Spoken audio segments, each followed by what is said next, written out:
I'm going to give you a quick breakdown on how to use Canvas as a long-term sub.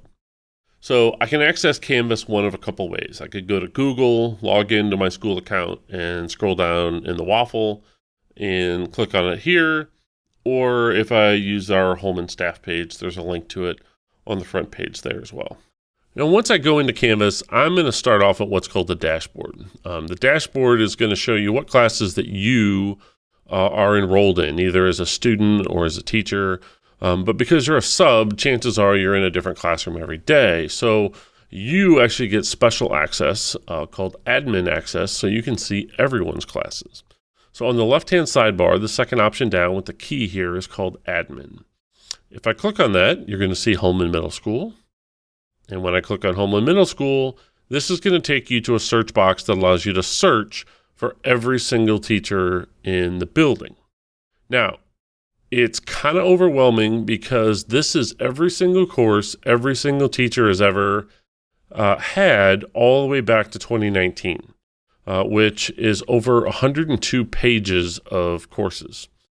Now, by default, it would sound like, oh, I'll just choose what term that we're in, so it'll only show me those courses.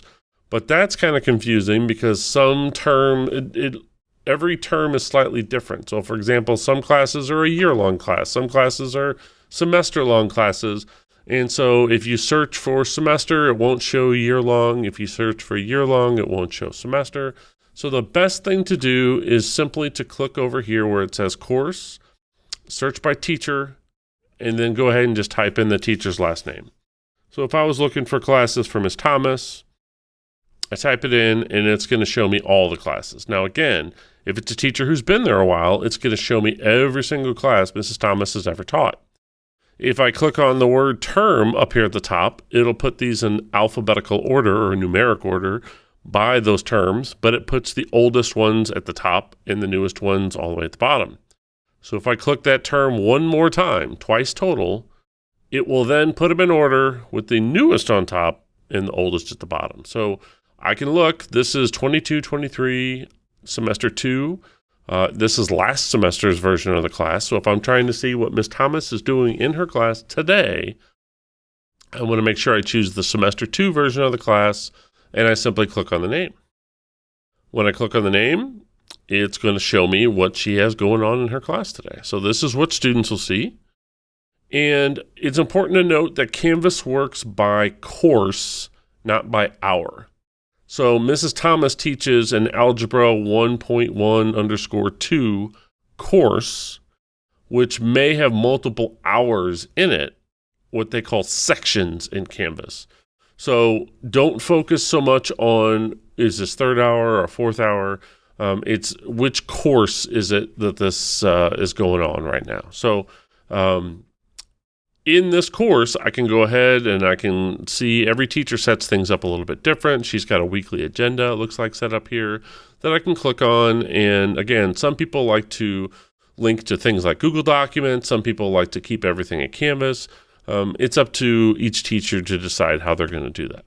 You can also access all of the assignments over here on the left and see a list of all of the assignments that exist in this particular class and the due dates on any of those assignments. And again, if you clicked on one, you would get a description of what it is and any links that existed within that. Now, if a teacher's using an outside tool, like maybe a Savvis online textbook or maybe something that requires an account, you may not be able to access some of that information because you would also have to be in those systems, which may or may not be possible. But you at least get a pretty good idea of what it is that they're doing for the day. And then whenever I'm done, if I needed to switch back or look at a different teacher's class, all I would simply do is click on that admin button again, and then go to Homeland Middle School again, and then follow that same process to be able to search for that teacher's course. So you can hop into any teacher's course at any time and see exactly what it is a student sees. Now, I will tell you it looks a little bit different on the iPad than it does on a laptop, but you should at least see the same content, the same information. So if you need more data on what's out there, or if students are supposed to watch a video, you would have access to that to be able to open it up and to see exactly what that is. So That's how your Canvas access works.